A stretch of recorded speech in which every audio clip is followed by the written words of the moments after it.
दुनिया में तरह तरह के विद्यार्थी होते हैं, तो तरह तरह के गुरु भी होते हैं। तो ये वाले जो गुरु हैं जिनकी कहानी आज आप सुनेंगे, ये वाले भी एक अलग तरह के गुरु थे। ये न जाने कहाँ कहाँ गए थे पढ़ाई वढ़ाई करने के लिए।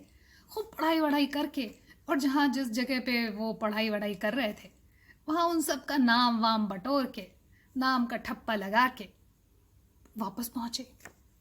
अब वापस जो पहुँचे तो लोगों को लगा अरे बाबा क्या ज्ञान है इनके पास। तो उनके विद्यार्थी बने 12। अब उनके जो विद्यार्थी थे यानी उनके जो चेले थे 12 के 12, वो बिल्कुल अपने गुरुजी की ही तरह थे। तो अब सुनिए, ये लोग जो हैं एक साथ निकल पड़े अब ज्ञान बांटने के लिए। यहाँ जा रहे हैं, वहाँ जा रहे हैं, ये पहाड़, वो नदी, ये तालाब, और पता नहीं कहाँ वो चले जा रहे हैं। और गुरु भी और उनके साथ 12 के 12 चेले भी। अब एक बार सुनिए क्या हुआ कि जब वो जा रहे थे तो रास्ते में एक नदी पड़ी। अब हुआ ये कि नदी को पार करके ही आगे जा सकते थे। शाम हो चुकी थी। तो ये जो गुरु हैं वो नदी को देखने लगे। फिर गुरु ने कहा, श्श्श, पीछे हटो, पीछे हट जाओ, इस नदी का कोई भरोसा नहीं है। अरे ये कईयों को ग्रास चुकी है, खा चुकी है। होशियारी से काम लेना होगा और इसके सो जाने तक हमें प्रतीक्षा करनी होगी, समझे? तो गुरु और उनके चेलों ने अलाव जलाया और उसके बाद खाने की तैयारी में वो जुट गए। थोड़ी देर के बाद गुरु ने एक दूसरे चेले को कहा कि जाओ जाकर देखो कि नदी जाग रही है कि नदी सो गई। चेले ने अलाव में से एक जलती लकड़ी उठाई और नदी के पास वो पहुंचा, बल्कि नदी से कुछ कदम दूर ही रह करके वो लकड़ी को धीरे से पानी में उसने डुबोया। और जैसे उसने डुबोया, ऐसी आवाज हुई और चेले को लगा कि अरे ये तो नदी ने बिल्कुल फुफकारते हुए धुआं छोड़ा। और वो भागा वहां से सरपट सौ, भागते भागते आया और उसने कहा, गुरुजी, अभी नदी पार करने का समय नहीं हुआ है, पूरी तरह जाग रही है। जैसे ही मैंने उसे छुआ वह क्रोध से सुलगने लगी और सांप की तरह फुफकारने लगी। गुरुजी, वो तो मुझे निकल ही जाती, पर मेरा भाग्य अच्छा था, मैं बच गया। तो ये जो गुरु हैं उन्होंने कहा, मुझे खुशी है कि तुम बच गए। उसके सो जाने तक अब हमें प्रतीक्षा करनी होगी, तब तक हम यहीं विश्राम करेंगे। तो ये सारे के सारे लोग बैठ करके वहां पे इंतजार कर रहे थे कि नदी सो जाए, और नदी सो जाएगी तो ये सब के सब वहां पार कर जाएंगे नदी को। तो सब के सब बैठे हुए हैं, अलाव जली हुई है, और एक जो उनका और चेला है वो कहने लगा, क्या बताऊं, मेरे दादा बहुत बड़े व्यापारी थे। एक बार 2 गधों पर नमक के बोरे लादे हुए इस नदी को पार कर रहे थे। जानते हो इसने क्या किया? हाय, गर्मियों के दिन थे, दादाजी ने नदी में स्नान किया, गधों को भी नहलाया, पर नदी के उस पार जाकर देखते हैं, पता है क्या देखा? नदी उनका सारा नमक चट कर गई थी। बोरों की सिलाई बिल्कुल सही थी, बोरे में कोई छेद भी नहीं था, फिर भी ये नदी उनका सारा नमक हड़प गई, एक चुटकी भी नहीं छोड़ा। लेकिन फिर भी जो दादाजी है ना मेरे, बड़े खुश थे कि चलो कम से कम इस नदी ने उनकी जान तो बख्श दी। तो दादाजी ने बताया था इस नदी के बारे में। अब हमें इससे आधा कोस दूर रहना होगा। तो ये सब के सब रात भर इंतजार करते रहे कि अच्छा अब नदी सोएगी तो उसके बाद देखते हैं। तो सुबह बहुत जल्दी ये सब के सब उठ गए, और फिर जो गुरु हैं उन्होंने दूसरे शिष्य को कहा, जाओ देखो, शायद वो सो गई होगी। और ये जो चेला है, जो शिष्य है, वही वाली लकड़ी उठाई और बड़ी सावधानी के साथ नदी में जाकर उसने डुबोया।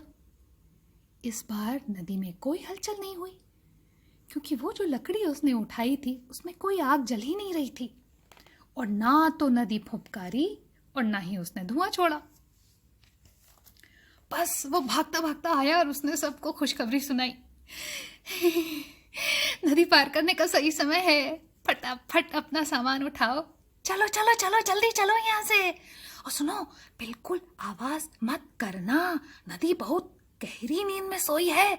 एक दूसरे का हाथ पकड़कर जल्दी जल्दी जल्दी जल्दी हम लोग चलेंगे, और बिल्कुल सावधानी से, हौले हौले, धीरे धीरे हम लोग नदी पार कर जाएंगे। और ये जो है बिल्कुल धीरे धीरे, हौले हौले नदी पार कर रहे हैं। और नदी पार करते हुए इनके तो प्राण अटके हुए हैं। उनको लग रहा था कि अरे बाप रे, कहीं बीच में नदी जाग जाएगी तो पता नहीं फिर क्या होगा। अब धीरे धीरे धीरे धीरे धीरे धीरे चलते चलते चलते नदी उन्होंने पार कर ली। और जैसे ही वो किनारे पर पहुंचे तो उनकी तो खुशी का ठिकाना ही नहीं रहा। तो वो नाच रहे हैं, झूम रहे हैं, ये। और एक चेले ने उतने में ही कहा कि सब ठीक तो है ना, अच्छी तरह हम पता कर लेते हैं, ये जो नदी है इसका कोई ठिकाना नहीं, चलो चलो चलो हम लोग अपनी गिनती कर लेते हैं, है ना। तो ये बोल करके वो गिनती करने लगा। उसने सबको गिना, लेकिन खुद को गिनना भूल गया।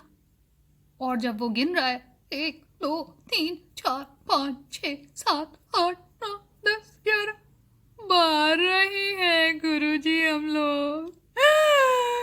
नदी हम में से एक को निगल गई। तो ये जो गुरुजी हैं, गुरुजी वो आए आगे बढ़कर और उन्होंने थोड़ा उनको ढाढ़स दिया, थोड़ी सांत्वना दी, और फिर दूसरे चेले को बुलाया कि अरे तुम आओ, अब तुम गिनती करो। तो ये जो दूसरा चेला आया उसने भी सबको गिना और खुद को नहीं गिना।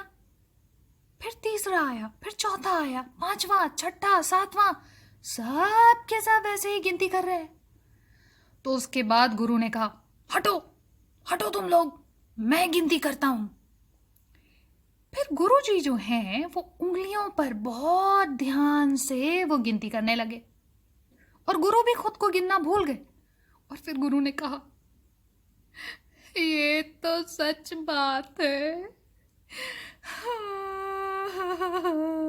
एक चला गया, इस संसार में नहीं रहा। और सब के सब विलाप कर रहे हैं। अब उनको ये नहीं मालूम था कि कौन गायब है। तो वो नदी को बहुत भला बुरा कहने लगे, तूने बहुत छल किया हमारे साथ, तूने बहुत बुरा किया हमारे साथ, बहुत बुरा किया तूने। छाती कूट रहे, माथा कूट रहे हैं और शाप दे रहे हैं। और इतने में हुआ ये कि एक आदमी उधर से गुजरा। तो उसने पूछा कि भाई क्यों रो रहे हो। तो फिर बताया, गुरुजी ने बताया कि क्या किया नदी ने उनके साथ, और कैसे कैसे एक साथी को जो नदी है वो खा गई है। बार बार गिन रहे हैं लेकिन 12 के 12 ही हैं। अब ये आदमी जो है उसको समझ में आ गया कि अच्छा अच्छा अच्छा अच्छा गड़बड़ कहाँ है, ये मालूम चल गया उसको। तो वो कहने लगा, अच्छा हुआ श्रीमान कि मैं इधर आ गया, मैं जादू जानता हूँ। खोए हुए आदमी को वापस लाना मेरे बाएं हाथ का खेल है, चुटकियों का खेल है, लेकिन इसका मूल्य आपको चुकाना होगा। तो गुरु ने तुरंत कहा, तुम देवदूत हो, यदि तुमने मेरा शिष्य वापस कर दिया तो जो कुछ भी हमारे पास है हम सब कुछ तुम्हें दे देंगे। तो जल्दी जल्दी से जो भी थैलियों में जितने भी रुपए पैसे हैं वो सारा कुछ निकाल करके उन लोगों ने उस आदमी के हवाले कर दिया। और जैसे ही रुपए पैसे उस आदमी के पास आए तो उसने कहा, एक शिष्य को कहा कि तुम भागकर इस गांव में जाओ, पास के गांव में जाओ और एक टोकरा गाय का गोबर लेकर आओ। तो चेले भाग भाग करके गए उस गांव में और वहां पर एक टोकरा वो गोबर उठा करके लेकर के आए। अब ये जो आदमी है उसने उन लोगों को कहा, सारे शिष्य और गुरु को कहा कि वो एक कतार में खड़े हो जाएं, एक लाइन में खड़े हो जाएं, और वो जो गोबर है वो सबके सामने उसने बिछा दिया। और अब सबकी गर्दन पकड़ पकड़ कर वो झुका झुका करके उसने गोबर में उनकी नाक छुलाई। और जब ये काम हो गया तब उसने कहा, अब आप गोबर में अपनी अपनी नाक के निशान को गिनिए और बताइए कि कितने हैं। अब ये गुरु और चेले जितने भी हैं वो घुटनों के बल चलते चलते चलते चलते चलते गोबर पर जो नाक के निशान हैं उनको गिनने लगे, और जितने हैं सब ने 13 के 13 निशान गिने। हो, अरे ये तो गजब हो गया, हम वापस 13 हो गए, हमारा साथी वापस आ गया। जादूगर की कृपा से हमें हमारा खोया हुआ साथी वापस मिल गया। जादूगर की जय, जादूगर की जय, जादूगर की जय। तो ये थी कहानी मूर्ख गुरु और मूर्ख चेले।